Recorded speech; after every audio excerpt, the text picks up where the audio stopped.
స్వీకరించి నిరుద్యోగుల ఆకాంక్షలను గుర్తించి ఇప్పటి వరకు 67,763 మంది నిరుద్యోగులకు నియామక పత్రాల్ని అందించడం జరిగింది.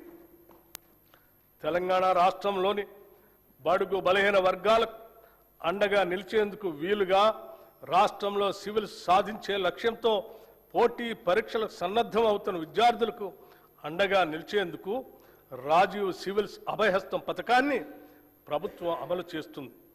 ఈ పథకం ద్వారా ఈ సంవత్సరం ప్రభుత్వ రంగ సంస్థ అయిన సింగరేణి సంస్థ సిఎస్ఆర్ నిధుల ద్వారా సివిల్స్ మెయిన్ పరీక్షలకు హాజరైన 202 మంది అభ్యర్థులకు ₹1,00,000 చొప్పున ఆర్థిక సహాయం అందించింది. ఈ సహాయం అందుకున్న అభ్యర్థుల్లో 51 మంది ఇంటర్వ్యూలకు సెలెక్ట్ అయ్యారు.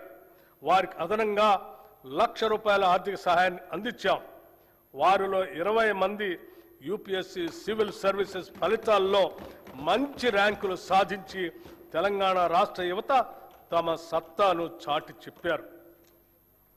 తెలంగాణ రాష్ట్రంలో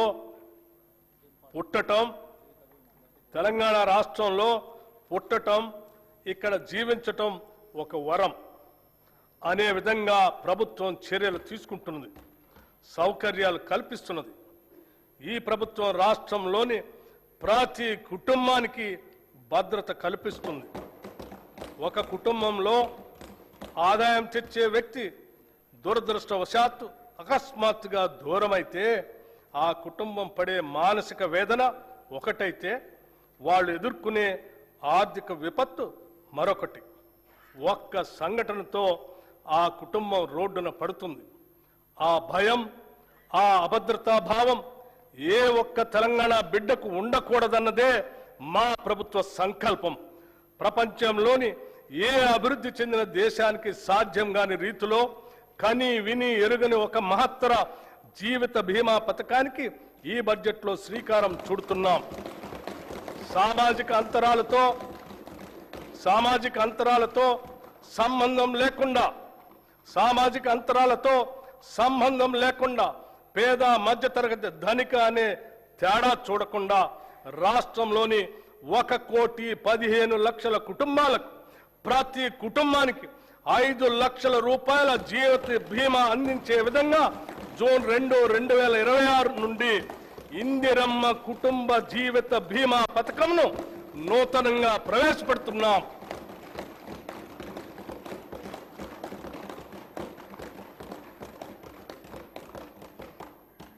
ప్రజల సమస్యలను త్వరితగతిన పరిష్కరించేందుకు, పరిపాలనలో పారదర్శకత, బాధ్యతను పెంపొందించేందుకు ఏర్పాటు చేసిన ప్రజావాణి కార్యక్రమం విజయవంతంగా కొనసాగుతుంది. హైదరాబాద్లో ఉన్న మహాత్మా జ్యోతిబా పూలే ప్రజాభవన్లో ప్రజల వినతులను నేరుగా సమర్పించే అవకాశాన్ని కల్పించాం. ప్రభుత్వం అమలు చేస్తున్న సంక్షేమ పథకాలు, చేపడుతున్న అభివృద్ధి కార్యక్రమాలను ప్రజలకు మరింతగా చేరువ చేయాలనే సంకల్పంతో రాష్ట్రంలో ప్రజాపాలన ప్రగతి ప్రణాళిక పేరుతో 99 రోజుల కార్యక్రమాన్ని ప్రభుత్వం రూపొందించింది. ఈ కార్యక్రమం 2026 మార్చి 6 నుంచి జూన్ 12 వరకు సాగుతుంది. గ్రామ, మండల, నియోజకవర్గ, జిల్లా మరియు రాష్ట్ర స్థాయిల వరకు పరిశుభ్రత, ఫైళ్ల క్లియరెన్స్, ఆరోగ్యం, రోడ్డు సేఫ్టీ, సంక్షేమం, పిల్లల భద్రత, డ్రగ్స్ కు నో, రైతు సంక్షేమం, వ్యవసాయం, విద్య, యువత, క్రీడలు, మహిళలు, పర్యావరణం వంటి 10 అంశాలతో కూడిన ఈ కార్యక్రమాన్ని ప్రజాప్రతినిధులు, జిల్లా అధికారులు, స్వయం సహాయక సంఘాల మహిళలు మరియు పౌర సమాజ సంస్థల భాగస్వామ్యంతో అమలు చేస్తున్నాం. గత ప్రభుత్వం అట్టహాసంగా తెచ్చిన ధరణితో రైతులు అలివికాని కష్టాలు ఎదుర్కొన్నారు. ఈ భూ సమస్యలకు శాశ్వత పరిష్కారం కోసం ప్రభుత్వం తెలంగాణ భూభారతి చట్టం 2025ను అమలు చేసింది.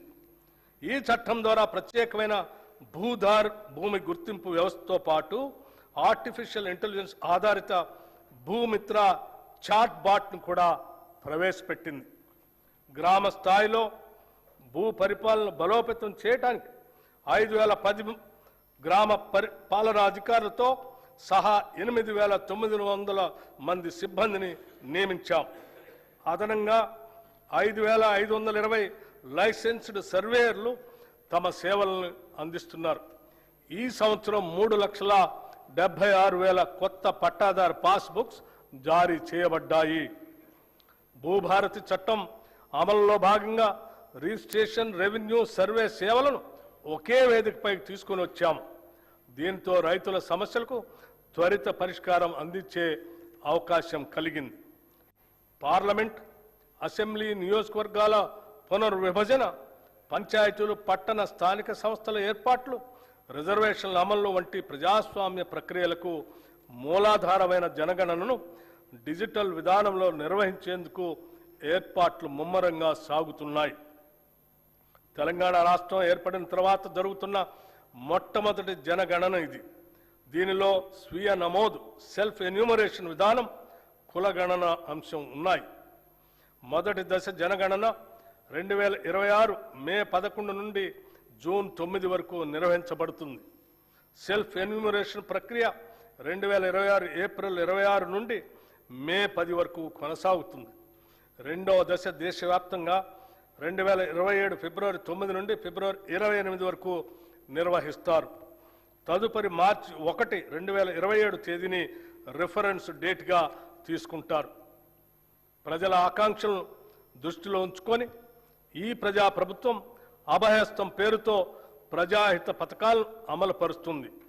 కనీస సదుపాయాలు కూడా లేని వారికి ఉపయోగపడే విధంగా మహాలక్ష్మి, గృహజ్యోతి, ఇందిరమ్మ ఇళ్ళు, మహిళా శక్తి మిషన్ వంటి పథకాలు పేదల జీవితాల్లో వెలుగులు నింపుతున్నాయి.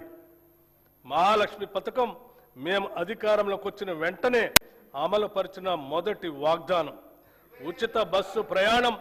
ఈ పథకం ద్వారా ప్రతిరోజు రాష్ట్రంలోని 34,37,000 మంది ఆడబిడ్డలు ఉచితంగా ఆర్టీసీ బస్సులో ప్రయాణిస్తున్నారు. ఇప్పటి వరకు ఈ పథకం ద్వారా రాష్ట్రంలోని మహిళలు 269,68,00,000 ఉచిత ప్రయాణాలు చేసి దాదాపు 9,222 కోట్ల రూపాయల్ని ఆదా చేసుకున్నారు. 500కే గ్యాస్ సిలిండర్. వంట గ్యాస్ సిలిండర్ భారం నుంచి మహిళలను ఉపశమనం కల్పించేందుకు 500 రూపాయలకే గ్యాస్ సిలిండర్ను అందించే పథకాన్ని ప్రభుత్వం ప్రారంభించింది.